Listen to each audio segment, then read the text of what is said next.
All right, well, anti-government protests are intensifying in Israel as demonstrators are pushing against a proposed overhaul of the nation's judicial system. Pretty tense scene unfolding in Tel Aviv last night when crowds of protesters actually surrounded a salon where Prime Minister Benjamin Netanyahu's wife, Sarah, was getting her hair done. So some demonstrators were chanting, "The country is burning and Sarah is getting a haircut." Well, meantime, the U.S. is now demanding that the prime minister renounce a call from his finance minister to erase a Palestinian village where Israeli settlers torched cars and homes and killed a Palestinian man. All of this happening as Israeli authorities are saying that they arrested 2 suspects now in connection with the killing of that American citizen that we told you about that was in the West Bank. They also say that a 3rd suspect was shot and killed trying to escape that moment. Our Inez de la Cuetara is joining me now with more live from Jerusalem. So much to cover, Inez. Maybe we just start with the latest there on the ground. Clearly, a lot happened within the past 24 hours. Hey, Kira. Yeah, so massive protests breaking out here across the country as part of what they were calling a national day of disruption. We saw thousands taking to the streets in Tel Aviv and quite a few scuffles breaking out there, clashes between Israeli protesters and Israeli police officers. That is highly unusual. We saw stun grenades being used in the heart of Tel Aviv. Here in Jerusalem, they were protesting outside of the Knesset, that is the Israeli parliament, as well as outside of the prime minister's home. We were there last night. Those protests, though, were mostly peaceful, but protesters growing increasingly frustrated with the new hardline government's proposal to overhaul the judiciary, and specifically a law that would give the Knesset the power to overrule Supreme Court decisions, effectively undermining the Supreme Court's ability to strike down laws that it considers unconstitutional. And so the concern here is that that could give the ruling party too much power, that could really threaten democracy, that there just wouldn't be enough checks and balances. Well, and that isn't going away anytime soon. So clearly, we're going to continue to see these protests and these demonstrations. And now these protesters confronted Netanyahu's wife. So what more can you tell us about that? How is Netanyahu responding? Is his wife, Sarah, a little shaken from that? How does this move forward?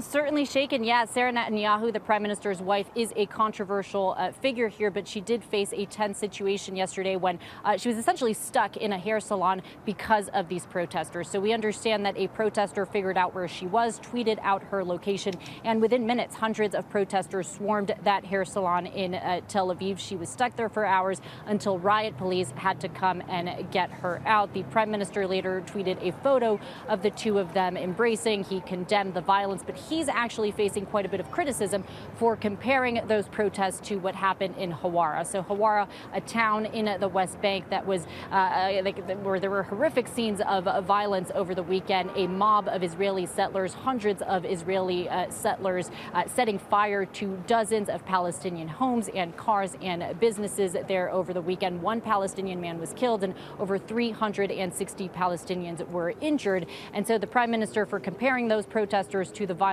in Hawara, is coming under a lot of heat. The Hebrew press even slamming him for making that comparison, so much so that he's had to walk back that comparison. His office putting out a statement this morning, walking back those comments. Well, and then you've got Israel's finance minister calling for this Palestinian town to be erased off the map. The U.S., of course, denouncing that. What's the latest here?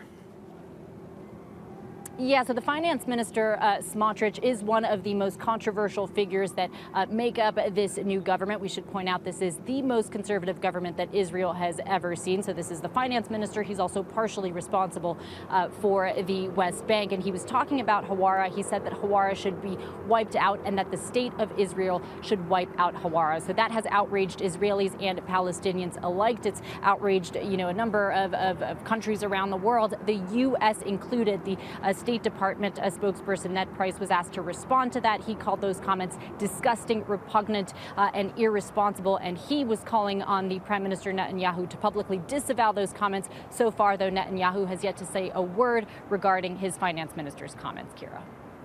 So while we're covering all the politics and the violence there, of course, we reported on the one American that we did learn about that was killed in the West Bank.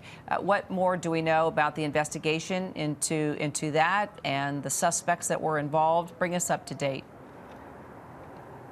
Yeah, so we're talking about Ilan Ganeles, who was a 27-year-old dual American-Israeli citizen. He was shot and killed on Monday in the West Bank. The IDF did say that they had arrested 2 suspects in connection with his killing. They also shot a third man who was fleeing the scene. These are 3 Palestinians. This was a 3-man Palestinian cell, according to the IDF, that was operating out of a refugee camp in the West Bank. A firearm was also reportedly recovered from the scene. And Ganeles was laid to rest. We should point out yesterday his funeral was held near Tel Aviv, and he is being laid to rest in Israel. Kira.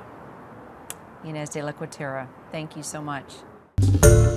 Hi, everyone. George Stephanopoulos here. Thanks for checking out the ABC News YouTube channel. If you'd like to get more videos, show highlights, and watch live event coverage, click on the right over here to subscribe to our channel. And don't forget to download the ABC News app for breaking news alerts. Thanks for watching.